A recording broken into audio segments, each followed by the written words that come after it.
Hello, I'm Granny Debbie and we're going to read the story of The Tale of Peter Rabbit by Beatrix Potter, and that's Peter Rabbit on the front. Okay, are you ready?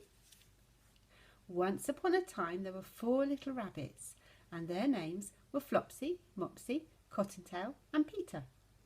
They lived with their mother in a sandbank underneath the root of a very big fir tree. Now, my dears, said old Mrs. Rabbit, you may go into the fields or down the lane, but don't go into Mr. McGregor's garden. Your father had an accident there. He was put in a pie by Mrs. McGregor. Now run along and don't get into mischief. I am going out. Then old Mrs. Rabbit took her basket and her umbrella and went through the wood to the baker's. She bought a loaf of brown bread and 5 currant buns. There she is, going through the woods.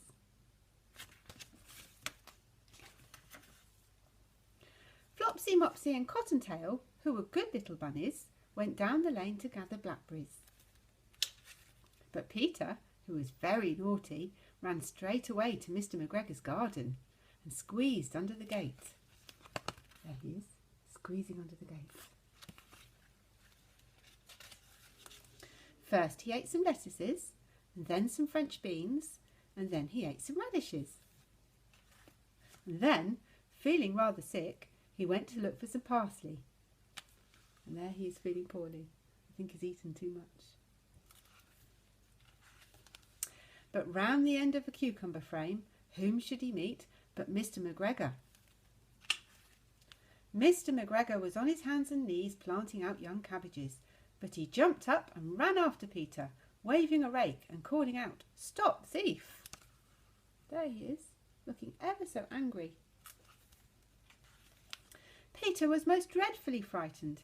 He rushed all over the garden, for he had forgotten his way back to the gate. He lost one of his shoes among the cabbages and the other shoe amongst the potatoes.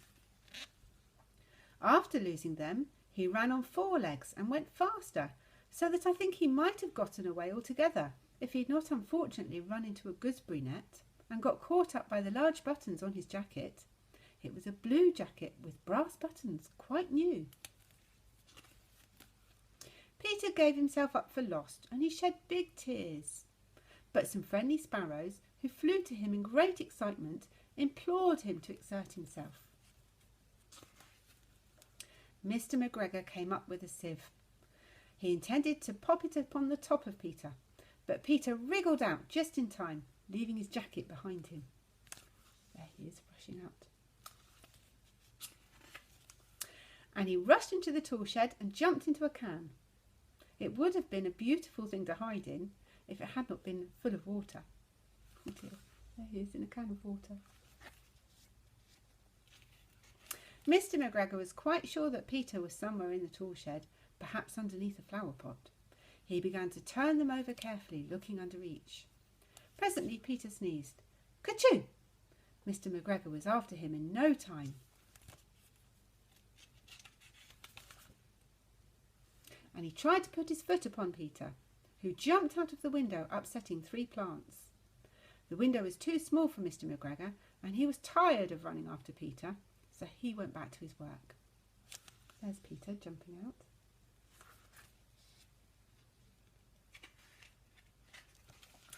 Peter sat down to rest. He was out of breath and trembling with fright, and he'd not the least idea which way to go. Also, he was very damp with sitting in that can. After a time he began to wander about, going lippity-lippity, not very fast, and looking all around. He found a door in a wall, but it was locked, and there was no room for a fat little rabbit to squeeze underneath. An old mouse was running in and out over the stone step, carrying peas and beans to her family in the wood.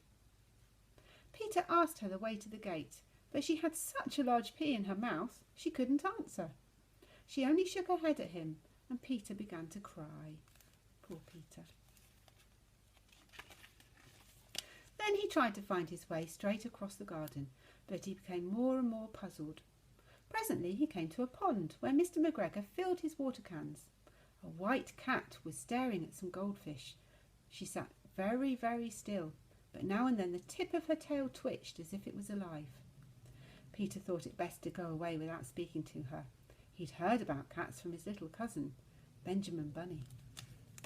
There's the white cat watching the fish. He went back towards the tool shed, but suddenly, quite close to him, he heard the noise of a hoe. Squitch, scratch, scratch, squitch. Peter scuttered underneath the bushes, but presently nothing happened. So he came out and climbed upon a wheelbarrow and peeped over. The first thing he saw was Mr. McGregor hoeing the onions. His back was turned towards Peter, and beyond him was the gate. Peter got down very quietly off the wheelbarrow and started running as fast as he could go along a straight walk behind the blackcurrant bushes. Mr. McGregor caught sight of him at the corner, but Peter did not care. He slipped underneath the gate and was safe at last in the wood outside the garden. There he is, slipping under the gate. Mr. McGregor hung up the little jacket and the shoes for a scarecrow to frighten the birds. There they are. Peter's clothes have been turned into a scarecrow. Peter never stopped running or looking behind him till he got home to the big fir tree.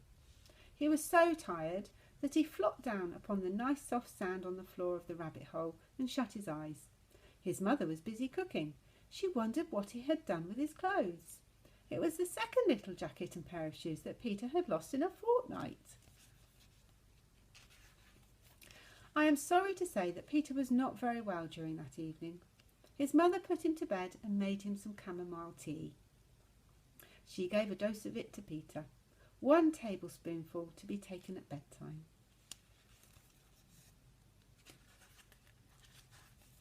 But Flopsy, Mopsy and Cottontail had bread and milk and blackberries for their supper. There they are. And that's the end of our story. So I hope you enjoyed that. It's a lovely little book. And we'll read some more soon. Bye!